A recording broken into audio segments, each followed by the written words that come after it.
Because when you're trying to register to vote, you're upholding the law. It's the one who tries to prevent you from registering to vote who's breaking the law. And you got a right. They tell us that we can't talk loud.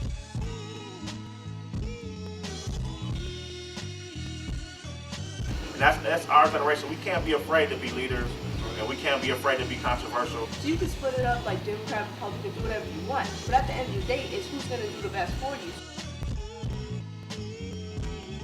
I'm very concerned about what's going on in urban America right now.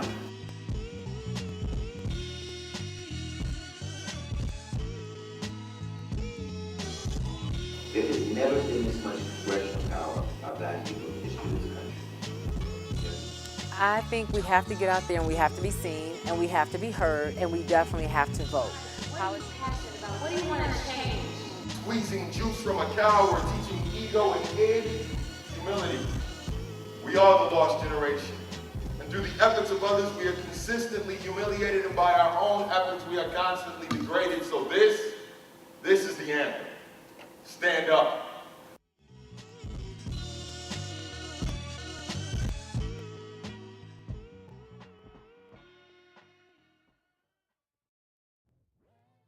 This weekend, at the end of the weekend, we want to be able to come out of this place with some kind of agenda, even if it's not like an issue agenda or like knowing exactly what we're going to do and how we're going to do it. At least a kind of a framework, foundation of what it is that we need to do as young people to do things for ourselves, to do things for our communities, and to start with ourselves. Well, we need more people like you to be in public office because the public policy that we're seeing around the country is scary. And so many of you, because of what you do in your communities, you know what the issues are. Like, one second. I got sunglasses on, I got earrings in my ear, I got a jersey on, a white tee, baggy jeans, Air Force Ones. Don't down us on the way we dress and the lifestyle we live. Example of, we have a village that we talk about. The village got to be there to save the child. But the village, if the village doesn't have the same values, our children will grow with conflicting values and ways of behaving. And that's why it starts with the community level. If you don't have a neighborhood association, get to know your next door neighbor. And then develop community norms. You're going to do the numbers with these young men, and then you got to tell them, look, it's more out there in life. Becoming a doctor is not an easy road, but you can do it. Just like my man was saying here, when Gary said, look, when his dad took him up to the top of the building and said, what do you see? You got to instill in these kids that you can do the world, the top of it, the end of it, and the bottom of it. We just got to get out there. We got to step up and we got to say, you know what, let's take hold of this, man. So I say my environment was a positive influence on me because seeing a lot of things that's going on in my hood and not wanting to be a part of that and like wanting to make a change, that kind of influenced me to just like be involved and want better for myself. Like there wasn't nobody telling me you gotta do this or you have to do this or you can't do this or this gonna happen if you do this. I had to learn on my own.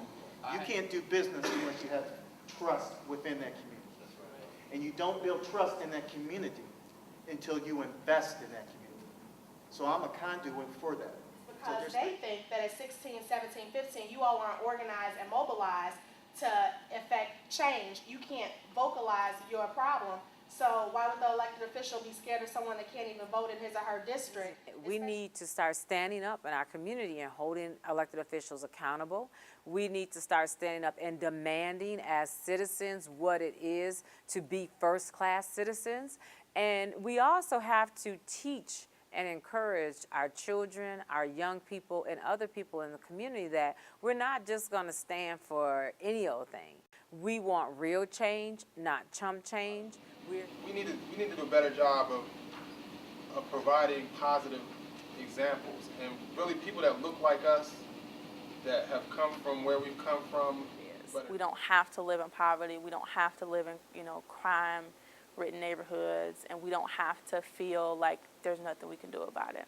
And I think voting changes all of that. And I feel proud to be able to vote. If you don't have a person's and your people's best interests in heart, then you're doing it for the wrong reason. It's not about the issues, it's about the people. So if you're not taking care of the people, then what are you doing?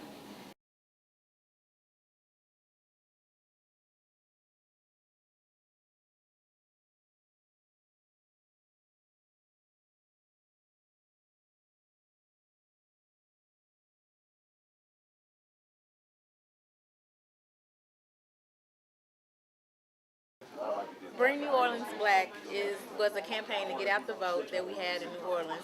It was just really in reference to the black neighborhoods that were destroyed by Hurricane Katrina and all the people that were displaced into other cities like Atlanta, Houston, and some of the other cities that took in a large amount of evacuees. And on the back of the shirt, it has the predominantly black neighborhoods in New Orleans. So We started in Kalamazoo this year doing voter registration in early March. From March through the cutoff date, which was October 10th, we registered around 7,700 individuals, and we turned all those voter registration cards in and to the Young Voter Strategies, and made sure, did some verification that the people who registered to vote with us were actually added to the voting roll. So the best that we could, we did that. We called. In Texas, what we did was something that was very strategic and concentrated on young people in the African American community. In targeting these young people, we made sure that we had a holistic approach in talking to students at HBCUs. In historically black colleges and universities such as Texas Southern University and Prairie View A&M University, we registered hundreds of students to vote.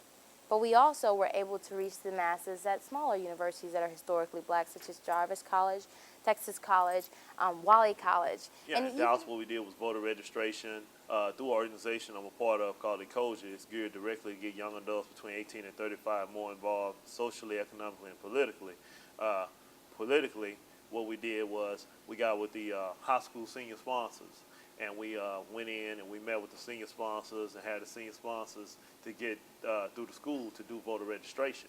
And after we did voter registration, we would encourage them to come out to different events. We weren't able to host the event, we didn't have the funds, but encourage them to come out to events where they could find out about the candidates, where they could find out about the issues.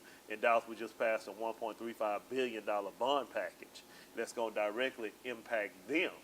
And so we wanted them to be aware of those issues and then encourage them to come out and vote. We had Super Sunday, which was a day where they had a caravan of the churches.